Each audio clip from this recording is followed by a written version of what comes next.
새벽 힘차게 아멘으로 선포하며 나아가도록 하겠습니다. 하나님은 사랑이십니다. 아멘. 하나님은 우리를 향한 놀라운 사랑의 계획을 갖고 계십니다. 아멘. 하나님은 오늘도 그분의 계획대로 우리의 삶을 인도하실 줄 믿습니다. 아멘. 찬송가 441장 은혜 구한 내게 은혜의 주님, 다 같이 찬송하시겠습니다.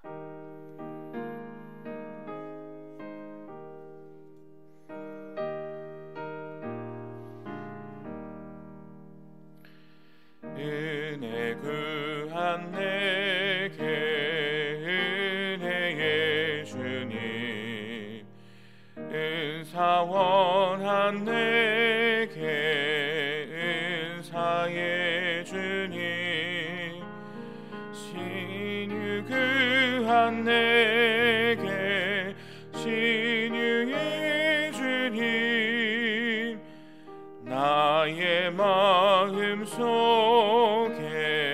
지금 오셨네. 나의 생명 되는 내 주 예수님, 영원토록 모셔 내 기쁨 넘치네. 말씀 위에 서서 내 뜻 버리고 감정을 버리고 말씀에 서니 불완전한 믿음 완전해지고 내가 이제부터 주만 붙드네. 나의 생명 되는 내 주 예수님, 영원토록 모셔 내 기쁨 넘치네. 나의 모든 욕심 던져버리고 내가 염려하며 계획하던 것 믿고 기도하며 주께 맡기고 주의 뜻을 따라 살기 원하네. 나의 생명 되는 우리 예수님, 영원토록 모셔 내 기쁨 넘치네. 믿음으로 닻을 주께 던지고 끊임없이 주를 찬송하면서 전엔 나를 위해 일해왔으나 이젠 주만 위해 힘써 일하리. 나의 생명 되는 내 주 예수님, 영원토록 모셔 내 기쁨 넘치네. 나의 소망 되는 구주 예수님, 이 세상에 다시 강림하겠네. 나의 등불 밝혀 손에 들고서 기쁨으로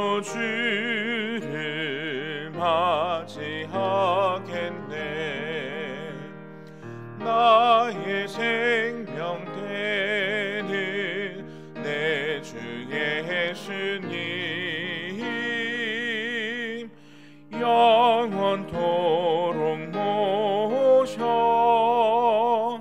내 기쁨 넘치네. 성경 봉독하겠습니다. 하나님께서 오늘 우리에게 주신 말씀은 룻기 2장 14절부터 23절까지의 말씀입니다. 룻기 2장 14절부터 23절까지 말씀, 제가 가진 성경책으로 구약성경 404면에 있습니다. 룻기 2장 14절부터 23절까지 말씀, 우리 한 절씩 교독하시고 마지막 절은 함께 합독하도록 하겠습니다. 제가 먼저 14절을 읽습니다. 식사할 때에 보아스가 룻에게 이르되 이리로 와서 떡을 먹으며 내 떡 조각을 초에 찍으라 하므로 룻이 곡식 빼는 자 곁에 앉으니 그가 볶은 곡식을 주매 룻이 배불리 먹고 남았더라. 룻이 이삭을 주우러 일어날 때에 보아스가 자기 소년들에게 명령하여 이르되 그에게 곡식단 사이에 줍게 하고 책망하지 말며 또 그를 위하여 곡식 다발에서 조금씩 뽑아 버려서 그에게 줍게 하고 꾸짖지 말라 하니라. 룻이 밭에서 저녁까지 줍고 그 주운 것을 떠니 보리가 한 에바쯤 되는지라. 그것을 가지고 성읍에 들어가서 시어머니에게 그 주운 것을 보이고 그가 배불리 먹고 남긴 것을 내어 시어머니에게 드리매 시어머니가 그에게 이르되 오늘 어디서 주었느냐 어디서 일을 하였느냐 너를 돌본 자에게 복이 있기를 원하노라 하니 룻이 누구에게서 일했는지를 시어머니에게서 알게 하여 이르되 오늘 일하게 한 사람의 이름은 보아스니라 하는지라.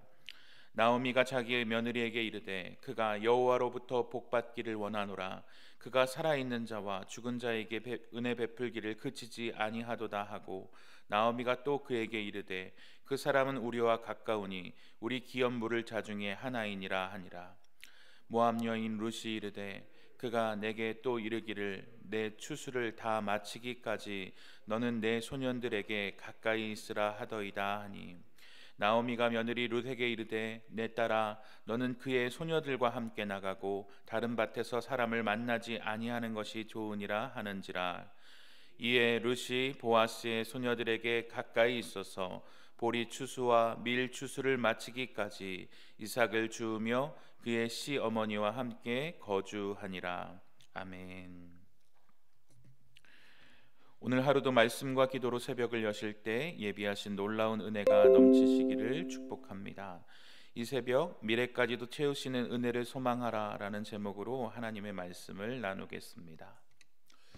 프랑스의 오르세 박물관이라는 아주 유명한 미술관이 있습니다. 여기에서는 유명한 화가들의 작품이 있는데 이 미술관에서 소장하고 있는 작품 중에서 가장 인기 있는 작품 중에 하나가 바로 밀레의 이삭 줍는 여인 그리고 밀레의 만종이라는 작품일 것입니다. 밀레라는 화가는 가난한 농촌에서의 농민들의 고단한 삶에 대해서 그림을 많이 그린 사실주의 작가입니다.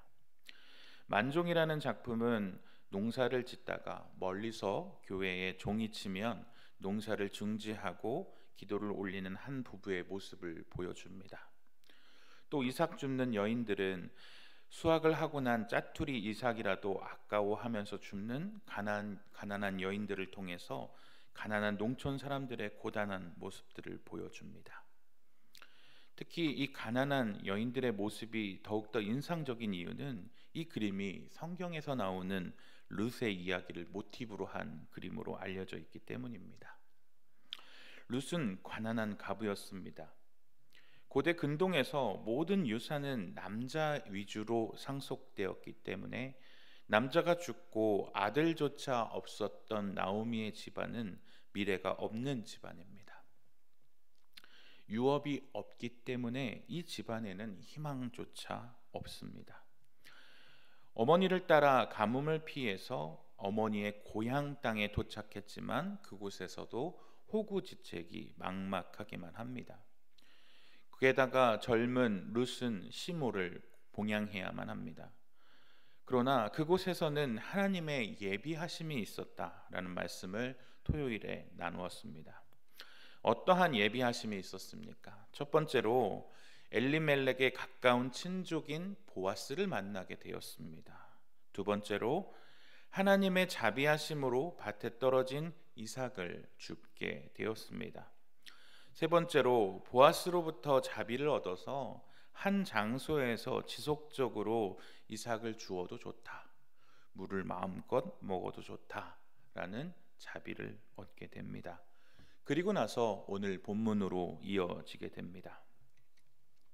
세상 사람들이 볼 때는 룻이 참 운이 좋았구나, 착하게 살면 저렇게 시어머니를 잘 봉양하면 저렇게 복 받는구나, 그래 착하게 살아야 돼, 이렇게 말할 것입니다. 그러나 아무리 운이 계속되면 그것은 더 이상 운이라 할 수 없겠죠. 우리는 그것을 뭐라고 부릅니까? 하나님의 예비하심, 인도하심이라고 부릅니다. 생각해 보십시오. 그 수많은 사람들 중에서 시아버지의 친족이자 유업 물을 책임이 있는 보아스의 밭으로 가게 되었습니다. 그리고 수확하고 있는 사람들이 얼마나 바쁘게 지나다니고 있겠습니까? 낫질하고 있는데 거기서 곡식을 줍고 있는 것은 굉장히 신뢰가 되는 행동입니다. 수확이 끝난 곳에서 곡식을 주어야 하는 것이 정상적인 행동입니다. 그런데 아직 수확이 되지 끝나지 않은 곳에서 이 여인이 곡식을 줍고 있는데도 이방인 여인을 불쌍하게 여겨서 그 밭에 일하기를 허용한 종들도 있습니다. 부유한 보아스가 여러 밭이 있었을 것이 분명함에도 불구하고 그날 그때 때마침 이 룻이라는 여인이 일하고 있는 밭에서 감독하였다는 것, 그래서 룻을 통해서 자비를 베풀 수 있게 되었다. 이 모든 것이 하나님의 인도하심 아니면 무엇이라 설명할 수 있겠습니까? 게다가 보아스는 그녀가 행했던 선한 행실을 다 알고 있었다는 것입니다. 룻기 2장 11절과 12절 말씀을 읽어드립니다. 보아스가 그에게 대답하여 이르되 내 남편이 죽은 후로 내가 시어머니에게 행한 모든 것과 내 부모와 고국을 떠나 전에 알지 못하던 백성에게로 온 일이 내게 분명히 알려졌느니라. 여호와께서 내게 행한 일에 보답하시기를 원하며 이스라엘의 하나님 여호와께서 그의 날개 아래 보호받으러 온 내게 온전히 상 주시기를 원하노라 하는지라. 보아스는 그녀가 행한 그 선한 행위를 알고 있었기에 자신도 그녀에게 선한 것으로 보답하여 주기를 원했던 것이죠. 그렇기에 그녀에게 마음껏 선의를 베풉니다. 그것이 오늘 장면으로 이어지는데 그것이 무엇입니까? 자신의 식사 자리로 초대합니다. 예수님의 이야기를 통해서 여러분 잘 아실 것입니다. 예수님께서 죄인들과 식사를 같이 하신다는 것은 어떤 의미였습니까? 죄인들의 자리로 낮아지시는 것이었죠. 식사의 자리를 초대한다는 것은 그 사람과 같은 위치에 선다는 것입니다. 보아스가 그녀를 같은 식사의 자리로 초대한다는 것은 그녀를 자신의 위치로 끌어올려 주는 것이었습니다. 함께 자리에 앉도록 하고 자신에게 먹을 것을 나누어 줍니다. 그것도 넘치도록 나누어 줍니다. 그뿐 아닙니다. 더 많은 곡식을 줄 수 있게끔 자리를 배정해 줍니다. 곡식을 추수하는 자리에서 줍게 하고 오히려 더 많은 것들을 나누어 줄 수 있게끔 흘려주어라 라고 슬쩍 명령을 내려줍니다. 그런데 얼마나 많이 흘려주었는지 곡식을 추수했더니 하루에 한 에바가 되었습니다. 이 한 에바가 되는 것이 얼마나 놀라운 양이었는지 오늘날의 수치로 환산해 보자면 23리터가 되는 양입니다. 23리터 잘 와닿지 않으시죠? 이렇게 하시면 이미지화 되기 편하실 것입니다. 등산하실 때 그 전문 등산인이 매는 가방 거기에 들어가는 양이 23리터입니다. 그러니까 조그만 이렇게 백팩 정도가 아니라 그 어몽길 대장님이 매는 그 가방에 들어가는 양이 23리터입니다. 그러니까 보리 알을 23리터를 하루 종일 맸다고 하면 거의 뭐 줄줄줄줄줄 흘리고 다녔을 정도가 아니겠습니까? 그 양을 하루 종일 수확했다는 것입니다. 그러니까 신명나게 흘리고 다녔고 신명나게 죽고 다녔다라는 것이죠. 그러니까 저희는 그냥 한 에바나 되었더라가 아니라 실질적으로 볼 때 한 에바나 되었다라고 읽어야 할 것입니다. 그리고 거기서 끝나는 것이 아니라 이 보아스는 어떠한 자비를 베풉니까? 앞으로도 계속 여기서 주어라 라는 명령이니까 앞으로 추수가 끝날 때까지 이 수확을 얻을 수 있게 되었습니다. 보통 보리와 밀의 수확 기간은 한 달 정도 되었다고 하니까 한 달 정도 이 놀라운 수확량을 계속 얻을 수 있게 되었다는 것이죠. 룻은 이 놀라운 수확량을 가지고 시어머니 나오미에게로 돌아갑니다. 어머니는 당연히 이것이 엄청난 자비의 결과라는 것을 알았죠. 그래서 이 며느리에게 물어봅니다. 20절 말씀인데요. 나오미가 자기 며느리에게 이르되 그가 여호와로부터 복받기를 원하노라. 그가 살아있는 자와 죽은 자에게 은혜 베풀기를 그치지 아니하도다 하고 나오미가 또 그에게 이르되 그 사람은 우리와 가까우니 우리 기업을 물을 자 중 하나이니라 하니라. 그를 축복합니다. 그리고 본문을 해석하는데 여기서 주어를 누구로 보느냐에 따라 해석이 달라질 수 있습니다. 원문을 보면 보아스로 보느냐 하나님으로 보느냐의 문제가 됩니다. 하나님께서 복받기를 원합니다. 하나님께서 죽은 자와 산 자에게 은혜를 베푸셨습니다라고 해석할 수도 있고 보아스가 죽은 자와 산 자에게 은혜를 베풀었습니다라고 해석할 수가 있는 애매한 원어적 문제가 있기 때문입니다. 그런데 대부분의 영어 성경과 세번역 성경에서는 주어를 보아스로 밝히고 있습니다. 주어를 보아스로 해석했을 때 이런 해석이 가능합니다. 나오미가 며느리에게 말하였다. 그는 틀림없이 주님께 복받을 사람이다. 그 사람은 먼저 세상을 뜬 우리 식구들에게도 자비를 베풀더니 살아있는 우리에게도 한결같이 자비를 베푸는구나. 나오미가 그에게 말을 하였다. 그 사람은 우리와 가까운 사이다. 그는 집안간으로서 우리를 맡아야 할 사람이다. 세번역 성경을 제가 읽어드렸습니다. 아마도 그는 엘리멜렉 가정이 베들레헴을 떠나기 이전에도 은혜를 입혀줬던 사람으로 보이고 지금 이 엘리멜렉의 과부인 나오미와 룻에게도 은혜를 베풀었다라고 볼 수 있습니다. 보아스는 그렇게 살아있는 나오미와 룻 그리고 죽었던 엘리멜렉과 그 아들들에게도 은혜를 베풀었던 사람이었습니다.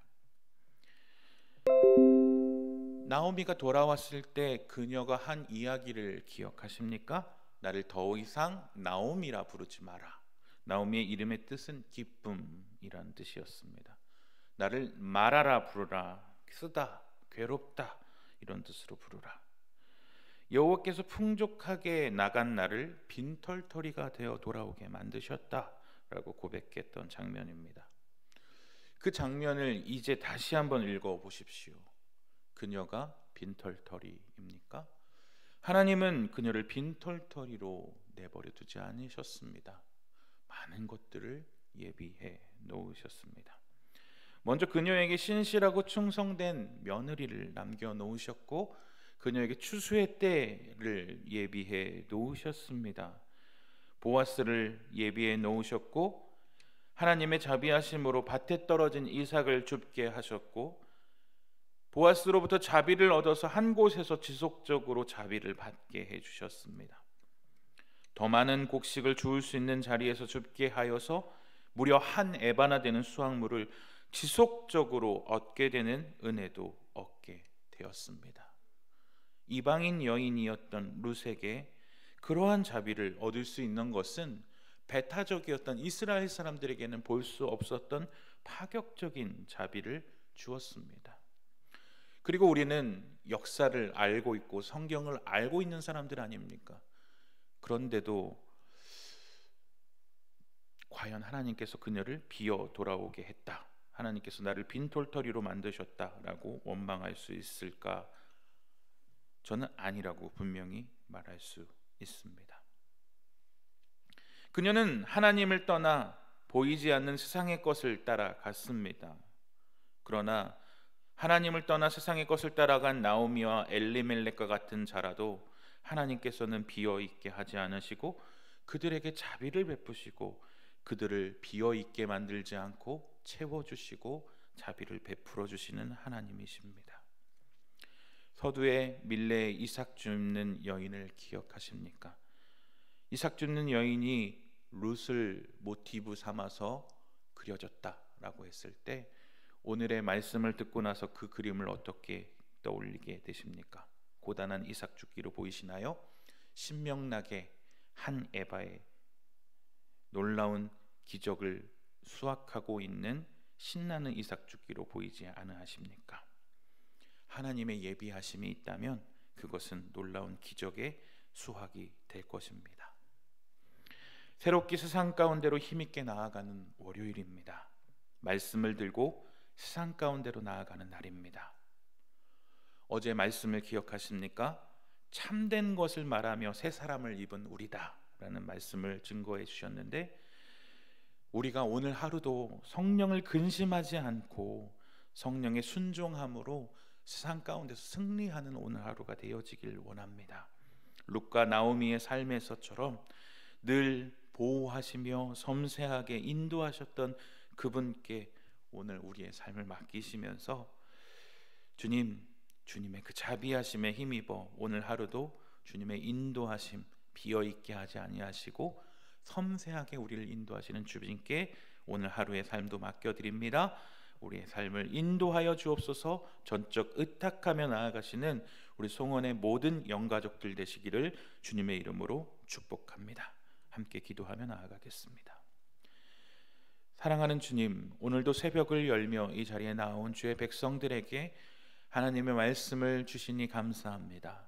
하나님, 우리를 비어있게 만들지 아니하시고 늘 신실하게 일하시는 주님을 신뢰하며 나아가오니 오늘도 말씀 붙들고 세상 가운데로 나아가는 주의 백성들에게 하늘의 신령한 은혜를 부어주셔서 세상 가운데서도 신실한 주님의 말씀 붙들고 성령에 의지하여 참된 것을 말하며 새 사람 입은 사람답게 세상 가운데서 빛과 소금으로서의 온전한 사역을 감당할 수 있는 송원교회 모든 영가족들 될 수 있도록 이들의 삶을 축복하여 주옵소서.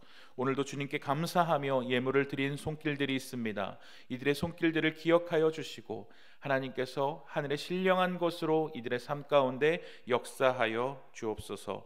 예수 그리스도의 이름 받들어 간절히 기도드렸사옵나이다. 아멘. 하늘에 계신 우리 아버지여, 이름이 거룩히 여김을 받으시오며 나라의 임하옵시며 뜻이 하늘에서 이룬 것 같이 땅에서도 이루어지이다. 오늘날 우리에게 일용할 양식을 주옵시고 우리가 우리에게 죄 지은 자를 사하여 준 것 같이 우리 죄를 사하여 주옵시고 우리를 시험에 들게 하지 마옵시고 다만 악에서 구하옵소서. 대개 나라와 권세와 영광이 아버지께 영원히 있사옵나이다. 아멘. 우리 100대 기도 제목을 놓고 다 같이 한 번 더 기도하겠습니다. 오늘은 담임 목사님을 위해서 기도하겠습니다. 같이 읽으시고 아멘으로 화답하여 주시기 바랍니다. 담임 목사님에게 여호수아와 같은 지도력과 다윗의 영성을 주셔서 교회 구석구석에 하나님의 사랑으로 충만하여 날마다 새로운 은혜로 가득 차게 하옵소서. 아멘. 하나님의 마음을 품고 목회하실 때마다 강단에서는 하나님의 뜻만 선포되고 모든 사역마다 영혼을 살리는 생명 목회를 건강과 지혜로 감당하게 하옵소서. 아멘. 담임 목사님을 중심으로 한 당회와 모든 중직자와 구역장과 교사 그리고 모든 성도가 영적인 일치를 이루어 코로나19의 위기를 극복하고 비상하게 하옵소서. 아멘. 아울러 교회를 위해서 기도하실 때 오늘은 사명과 동역과 사역을 위해서 기도하겠습니다. 예수의 온전한 제자가 되어 하나님의 사랑을 실천하는 생명 공동체의 사명 선언을 통해 온전한 제자, 온전한 예배자, 온전한 사랑으로 하나 되는 우리 송원교회가 되도록 모든 성도들이 한 주간 직장에서 일터 선교사로, 학교에서 학원 선교사로서의 사명을 감당하게 하시고 유학과 군무와